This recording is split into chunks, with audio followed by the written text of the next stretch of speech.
Absolutely, isn't it? That, subhanAllah, we apply as much as we can of our deen in these spaces, and what it obviously, one of the effects of this is giving da'wah to people and let them know what Islam is, and definitely a lot of great da'wah work happens at university. And sister, what's your experience of this issue of remixing? Because you're a student at the moment, so and what do you think about that, and how do you kind of sort of gauge that without, you know, sort of basically overstepping the boundaries? With free mixing, it's kind of like the term itself, like free mixing, you know, it kind of, a lot of the time it's not free mixing, it's just, you know, about having mature engagement with the opposite gender and knowing your boundaries. And you know, I think it's about being mature about these things. We can't think like, you know, certain people might be like, I can't, you know, go see my, you know, lecturer or tutor or something because they're the opposite gender. Like, you know, we have to look at Islam, we have to look at the principles that we have. We shouldn't lose those principles, but we should also realise that every single time we're doing something, are we looking at how mature we're being, how we're thinking about an Islamic context? How did the Prophet ﷺ engage with women, with the opposite gender? And we see a beautiful example, like in the example of the Prophet ﷺ, that he engaged with women to the extent where they felt comfortable approaching him. So he was very approachable, but he never overstepped the boundaries.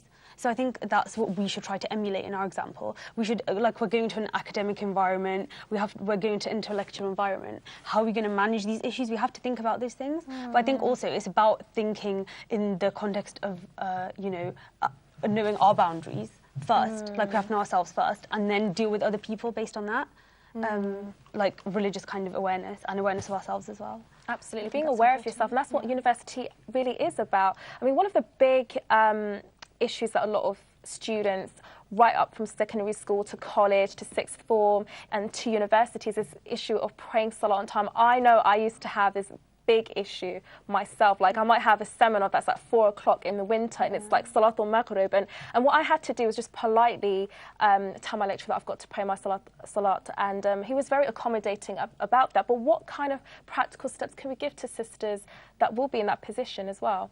I think for me, before I would advise the sisters, I would advise, you know, the families, the parents, that actually, you know, this it's about culturing our attitudes towards salah. And so when we have children, we have to make them understand that our life is to be fitted around our salah and not, you know, the other way around. You know, salah is to be fitted around our life. And if we kind of breed this in them from a young age and remind them of the, you know, not just the importance, but the, you know, the beauty, the benefit of salah, the comfort that we can get from salah, you know, show our children, demonstrate to them how we're praying our extra prayers, our sunnah prayers, our, you know, as much as we can, because we love it and we want to do as much as we can. And when they grow up seeing that, that's going to be nurtured in them as well. So they're going to have it in their heart, and it's going to be something that's at the forefront of their mind when they go off to uni as well. Definitely. And I think you made a really good point that actually, you know, the lecturers, they've come across, you know, there's lots of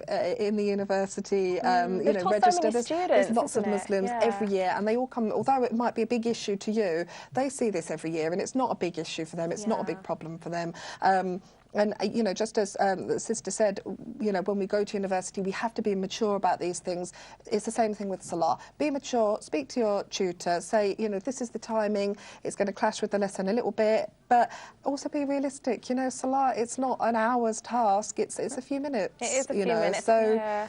And it's quite interesting that you talked about the central importance of salah, because when I was going to my university, Queen Mary University of London, for a taster course, I came into the university campus. I remember one of the first experiences of the ISOC was actually praying salah with the Jamaat, and I remember coming away feeling very accomplished and wanting to come to university where I could pray my salah comfortably, and there are facilities for sisters and brothers as well to pray their salah. And normally what I find when I go to different university campuses, especially when I was doing my degree, was that the prayer room is the centre and the heart of the Muslim community, in the same way that the masjid should be the centre and the heart of the Muslim Ummah at large. So that was a very, very beautiful sort of experience for me, and inshallah students out there, or upcoming students, should feel excited about that, inshallah. Absolutely, and that again is a good point. This is something, when you're choosing a university, you've got to make sure that it's somewhere that you feel comfortable, you know, to be a Muslim in, somewhere where you feel comfortable, but, you know, you can comfortably be able to accommodate your salah and that kind of thing. So these are things that you should be thinking about,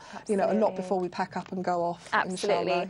Well, one of the other issues that a lot of sisters may face, whether that is before, during university, or whilst they're at university. I mean, we've talked a bit about the, sort of obtaining closeness to Allah subhanahu wa ta'ala during this time, and I guess that was the same situation for you. One of the issues is maintaining hijab. And this is a very broad topic, because hijab isn't just in terms of clothing and items. We just talked about free mixing. And some people might feel that they have that pressure to conform, and that hijab may stand in the way. So what do you think about that, Sister Ayan? I would say don't conform, because the greatest thing about university is that everyone is different. You'll get the hipsters, you'll get the academic-looking people, the guys who like to wear suits all the time and look very professional, and you get so many different types of people. There are so many different trends going on at university. Don't ever feel like you have to conform to anything. Be proud of your hijab, because the thing is, you're not going to be the only one wearing it, so it's never going to be an issue of, I'm going to stand out like a sore thumb. You're not. And just remember that Islam came as strange and it will go as strange. Absolutely. So be happy to be strange. And, it's also just be confident in your deen. Have that confidence to wear your hijab and say, yeah, I'm wearing a hijab. It's okay. And it certainly doesn't stop you from pursuing your academic heights or doing extracurricular activities. Exactly. Yeah. I think it's a really, really good point for talking to people about Islam as well, because people will come up to you and say, well, why'd you wear that? And then you can explain to them. And the thing is, if you're confident in wearing your hijab, then the thing is that with anyone, people are drawn in by confidence. And when you're confident in wearing your hijab, people will naturally be drawn to you. They're not going to look at you like, oh my God, look at her. No, they won't. They're going to be like, oh wow, she looks really comfortable. She looks really cool. Let me go speak to her. And the thing is, I remember when I went to uni and I was at the Freshers' Fair, I actually signed up at the Extreme Sports Society. And the thing was is that they found it really fun, because most of the guys that were running it were guys. There were hardly any females. And the thing was, it was really odd for them to have Muslim, female hijab-clad and stuff talking to them about extreme sports. But it's a really good platform to get the ball rolling. So don't worry about it. There's a lot behind the veil, isn't it? Yeah, exactly. I mean, from your experience working at Freshers, do you think that the issue of hijab is a big issue for a lot of sisters out there? Well, I just want to come back to Ayan's point from earlier with the prayer thing and with this, that you need to make sure you have a really good group of friends. Like, you have a really great support network. You're always, encouraging each other towards good. You're always, like, if someone, steps out of line, or, you start losing confidence, that they're there to bring you back up. I think that's where the Islamic Society comes in, because that's where you'll meet, Muslims, active Muslims, Muslims who are interested in meeting other Muslims. And that's where you're going to build up a really great support network. Absolutely. And, yeah, I think it's really important that, with hijab, that there might be issues on certain campuses, but it's important that if you do have an issue, if there's any kind of Islamophobia that you're experiencing, that you go straight to the relevant people, and you do make sure that it's brought up as an issue, because on a lot of campuses, certain things might happen, but people might not feel like, confident enough to stand up for themselves or to make sure that that behaviour doesn't happen to someone else. And I think it's about ensuring that, you are confident, and that confidence also comes under trying to protect other people. As well. And like campuses, they're really, really, open, inviting environments generally, but there might be issues, sometimes things might come up, and you have to make sure you're trying to tackle those issues for other Muslim students as well. Absolutely. And Mrs. Liz, what's your opinion on this issue of hijab and conformity as well? Yeah, I mean, really just to kind of echo the points that the sisters have already made, like love your hijab. I think the issues that you face at university when you're wearing hijab, believe it or not, I think they're the issues that all of us face when we start wearing hijab in new situations. And I think I can relate to when I first put hijab on, and I was like, I'm not sure about this, I don't think I like it. But then, as the time, you make dua for Allah to make it easy for you to put love for it, the hijab in your heart. And now, I was actually saying to a sister the other day, it's very much, are you a glass half empty or a glass half full person? Because, now I love the hijab, and, I wouldn't be without it. It's such a huge part of my identity, and not just that. The privilege of being recognised as a Muslim is actually something that Allah subhanahu wa ta'ala has blessed us with, and it's something very special that we should we should use it to our advantage, not cower away from it. Absolutely. I mean one of the issues that we just to round up, basically, come to the end of the discussion, one of the things I've gathered from the discussion is the importance of being proud and comfortable in the space that you're in and your identity, and that your identity isn't stagnant. It's something that you will shape and that you will form, and that, you know, that grows and develops. And if you meet certain challenges, you shouldn't be afraid to meet them, but always hold tightly to Al-Islam to guide you through that. So barakallah feek for that interesting discussion. It was really, really informative, alhamdulillah. Without a doubt, university forms an important part of a young person's life.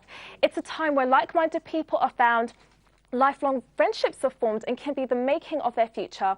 There is no reason why any person should feel that they must conform or compromise or feel out of place, so long as they understand who they are and where they are going. University becomes an opportunity to show the beauty of Islam to people you wouldn't have otherwise met or interacted with, a place where you can make a difference and gain the confidence to be an academic and a good Muslim.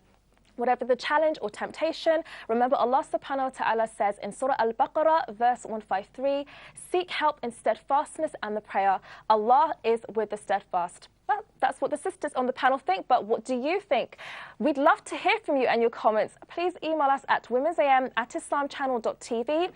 You can leave a comment on Islam Channel's Facebook page or tweet us at @IslamChannel, #WomensAM. We're off to another break now, but we'll see you in just a few minutes when we delve straight into our last segment, where we will look at an inspirational personality within the modern day. Do stay with us. Assalamu alaikum wa rahmatullahi wa barakatuhu.